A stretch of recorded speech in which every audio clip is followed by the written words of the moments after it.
Thanks for joining me. This is Danny, and welcome back to my Botania series. Today we are going to be working on getting some really cool enchantments and other loot using the Loonium flower. So we're going to be building a mob farm, and we're going to start out with just a manual farm that's going to allow us to pretty easily kill all the mobs with the awesome weapons that we have in order to get lots of XP and the other wonderful loots that we're going to get from them.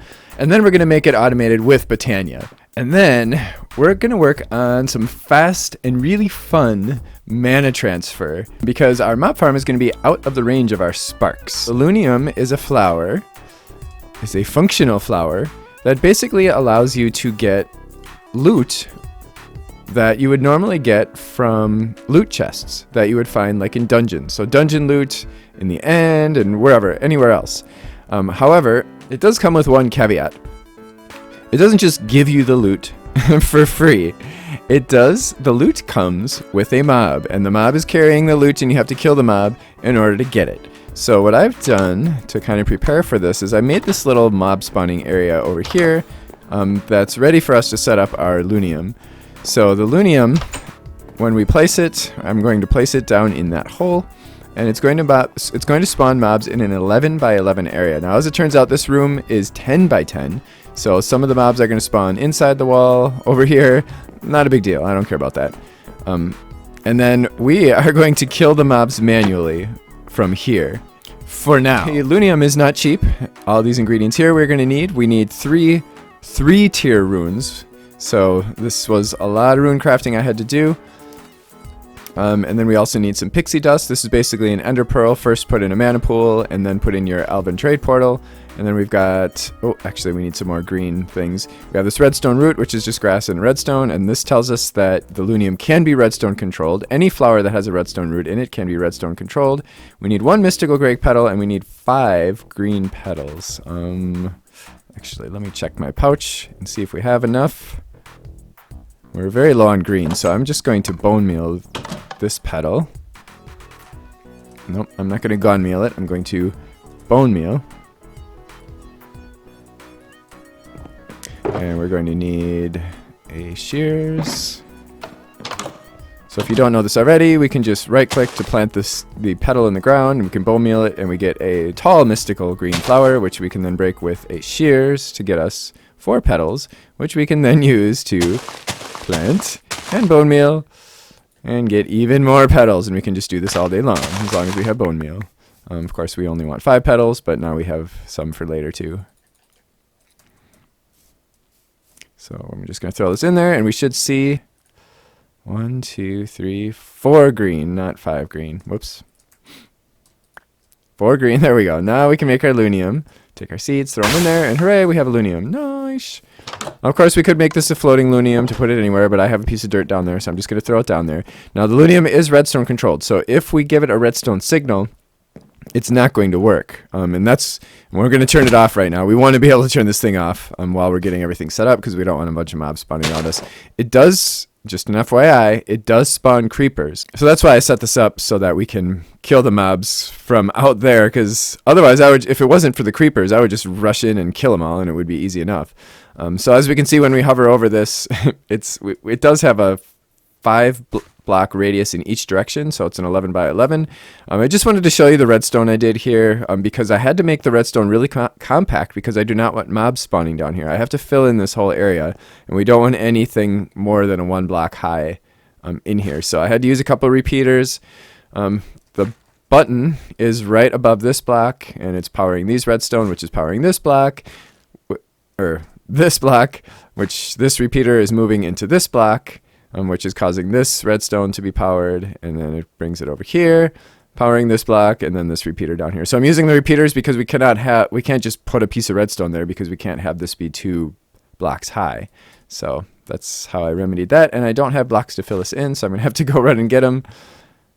Fortunately, I have the Rod of the Sky, so I can get out of here easily. Okay, so I have to make sure I fill every block in here. We're going to get rid of that torch. We don't need it. I just put that torch there so I could show you this stuff, and we're not sitting in the dark. So I'm going to got to fill every block here that doesn't have redstone in it.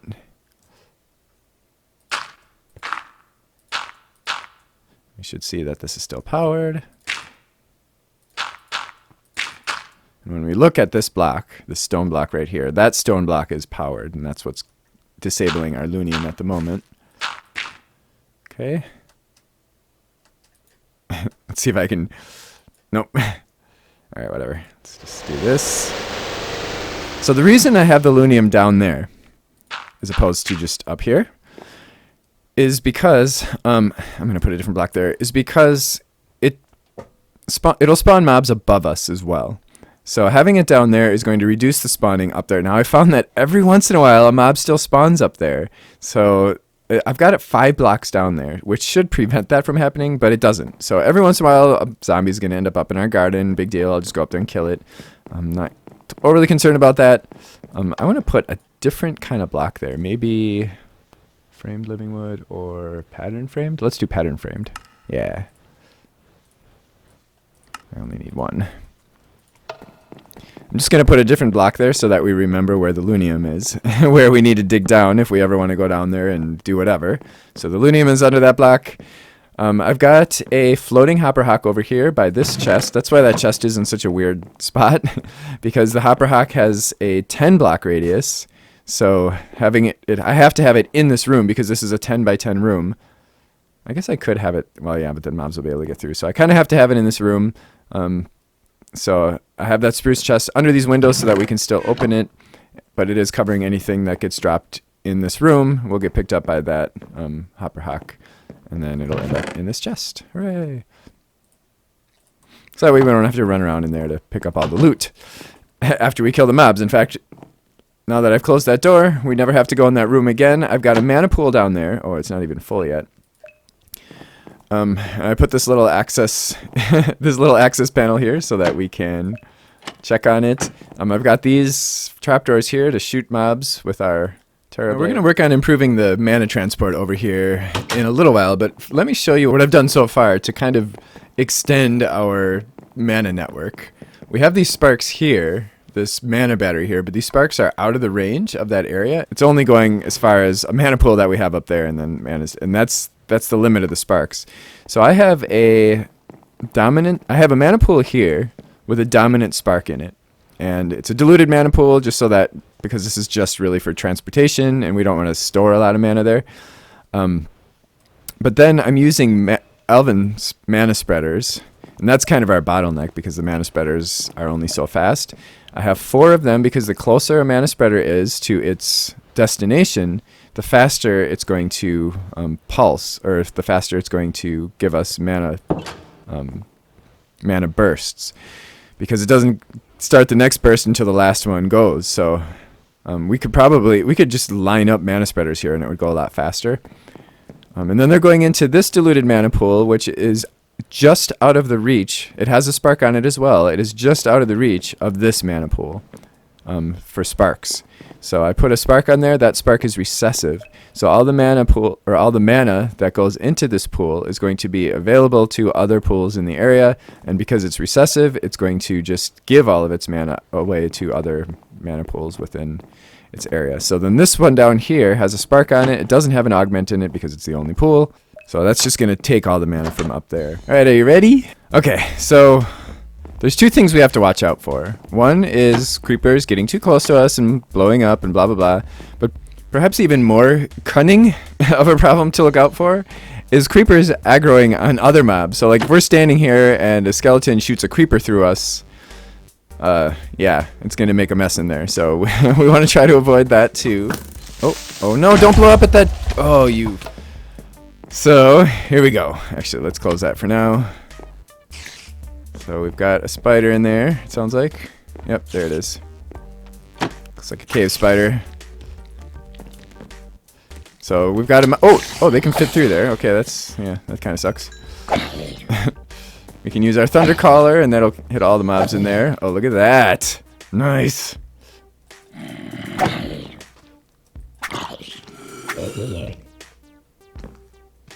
And our hopper hawk is picking up all our drops. We will have to go in there to get the XP, though.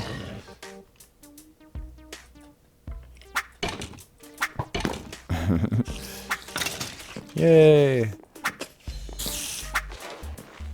There we go. Woo! Look at all that. We got thorns too. Nice. Wheat. Seeds? Oh. Oh no. The mob must have got in our garden. It's probably a... It was probably a zombie and it died in the sun. Yep, I just got... Oh no, actually it probably died from our thundercaller. And it probably stomped on some wheat. So we got wheat and seeds. Yep. There it is. Oh crap. That kind of sucks. Maybe we need to put that thing down even further still. I like it when they come close, because then I can get them with... All I need is one of them to come close. Alright, so now there we've got a creeper situation. Uh-oh. That...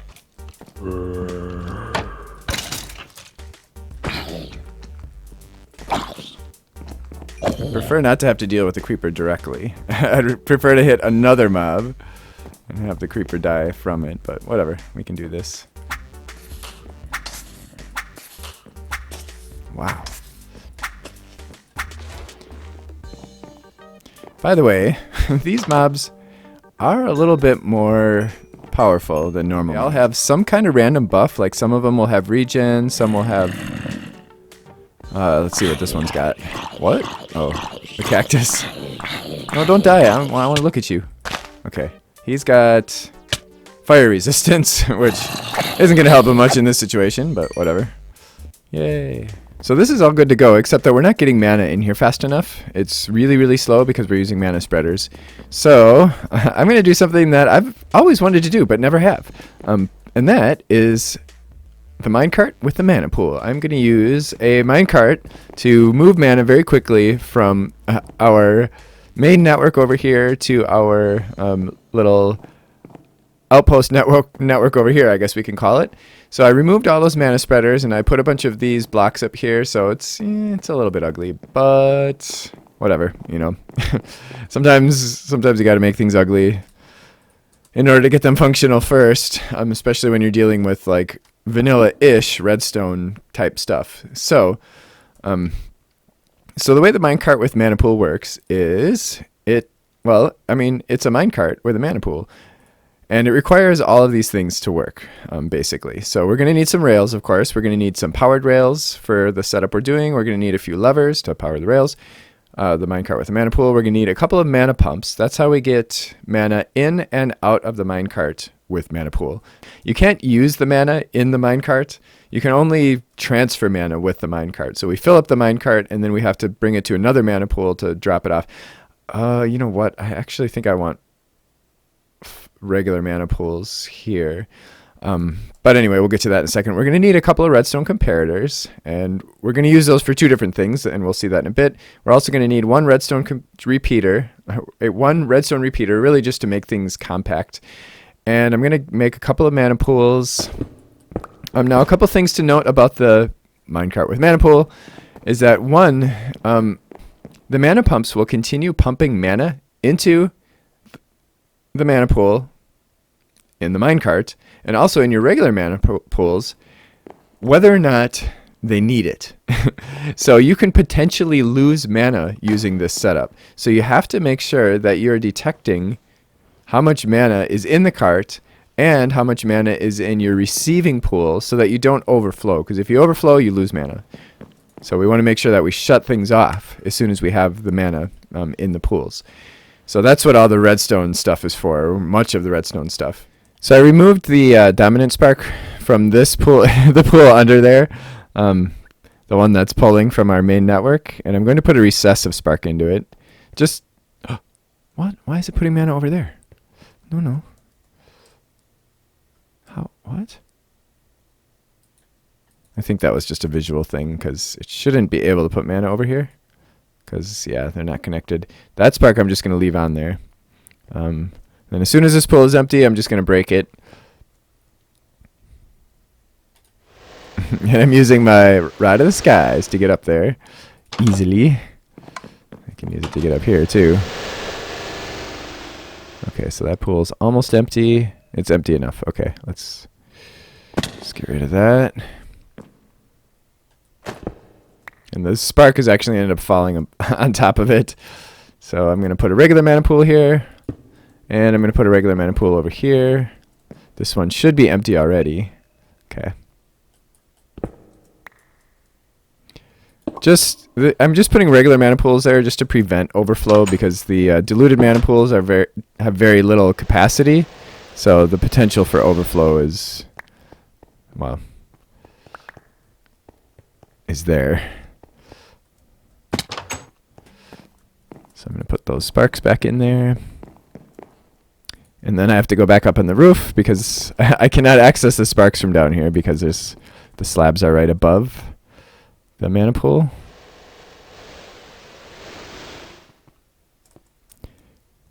So I'm going to put our dominant spark back in here, and then this this mana pool should fill back up. And then I'm going to put the recessive one in here so that everything that goes in this mana pool gets sent downstairs.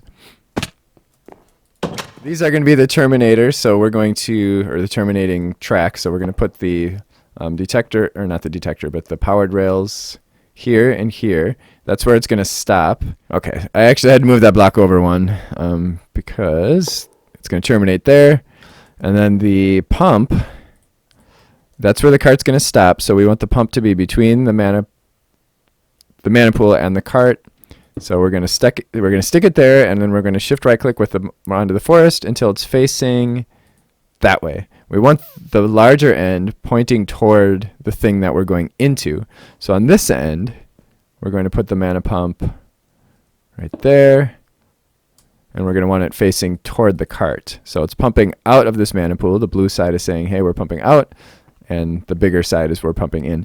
I'm actually going to make a magnet ring. I don't usually do this, but when we're working in a tight spot like this, it would be really nice to have a magnet ring.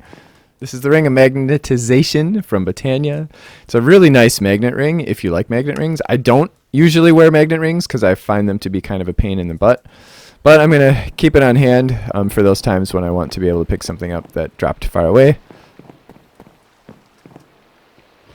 Okay, so now we're just going to run some tracks. We should be able to run, let's see, 1, 2, 3, 4, 5. The magnet ring, stuff gets pulled right into our inventory immediately. And then we're going to put a couple levers on these. These two rails we're just going to keep powered all the time, because this is just as it's passing through that's going to give it a boost and make it go faster and make sure it reaches the other side.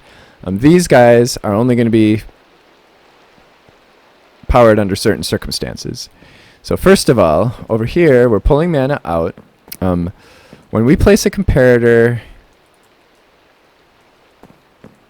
oh boy, let's try to get up right here. This is such a icky spot, but whatever. Okay, so I'm going to place a comparator over here, facing away from the mana pump. Can I do this? Nope. I wonder, can we turn that? No, we can't. Oh, we can. Okay, good. So when we face this away from the mana pump, the mana pump is going to output a redstone signal through the comparator relative to the fullness of the minecart with the mana pool. So we need some redstone. If the minecart is full of mana, it's going to output a redstone signal of 14. If it has, 1/15 full of mana, then it's going to output a redstone signal of 1. If it's empty, of course, it's going to output 0. Okay, so we're just going to run this redstone signal around this around the corner here, around this block, and then just have it go right into that powered rail. So we're going to need to come out here a couple more blocks.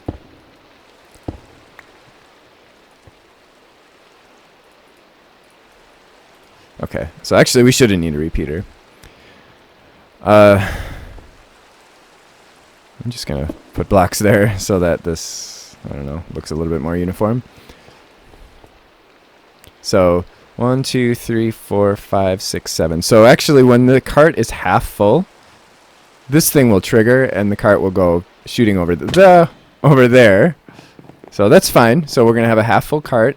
I mean, it's going to be going back and forth very quickly, so we don't really have to have it filling up the cart completely every time. Half full is fine. And then over here, we're actually going to be outputting, we're going to stick our comparator on the mana pool. And in this case, we want this cart to go back only when this mana pool is completely empty. So that way we know that we're starting out with an empty mana pool, so no matter how full that cart gets, it's never going to overflow our mana pool. And then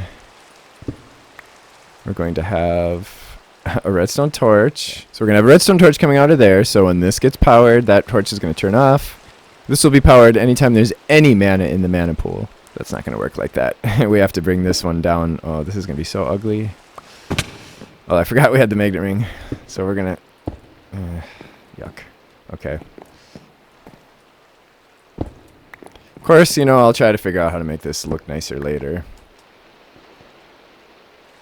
But for now, I just want to get it working. Okay, so there we've got this powered. We're going to bring it up and... No, so we're going to have to...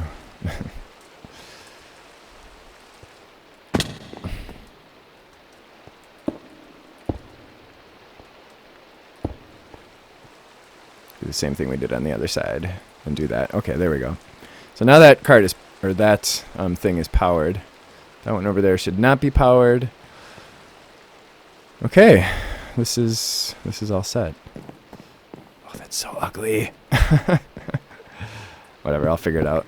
All right, this is ready to go. All I have to do is, actually, I can just place the minecart right there, and it should get pushed to the other side. This mana pool is already full, and it should pretty much always be full because it's a dominant pool, and it's pulling from our huge mana battery. There we go. Hooray! So we can see it's getting filled up. This. Oh my gosh.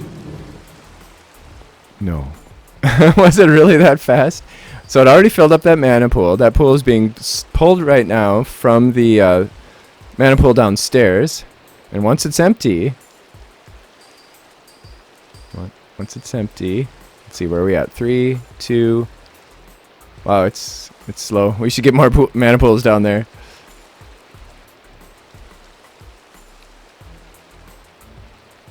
Nice. Oh, this is nice. I really like this. It's so fun. Look at that. Look how quickly that empties out.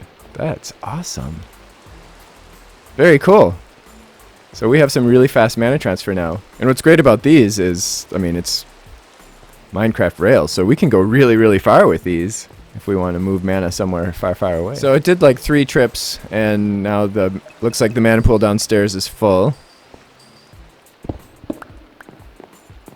So now we can we can run that mob spawner for as long as we want to, because it should be able to keep up with the usage of the Loonium. As long as our mana production keeps up, which it should. We can see there's a lot of mana moving right now. That looks so cool. So, actually, let's just double check here. Yep, that is totally full. And now we can start mobbing spawns again. Spawning mobs again. Yay! Nice.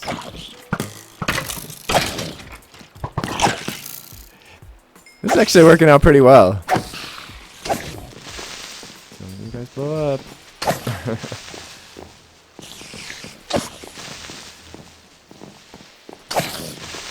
As you can see, a lot of these guys have more health than regular mobs.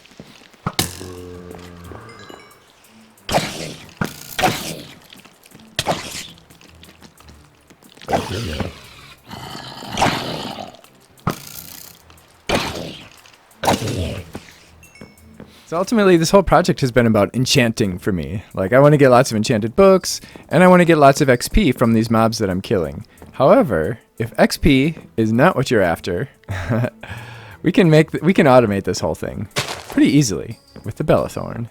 Thorne is a flower, and it's actually a pretty cheap flower. It's just 3 red petals, 2 cyan petals, and a redstone root.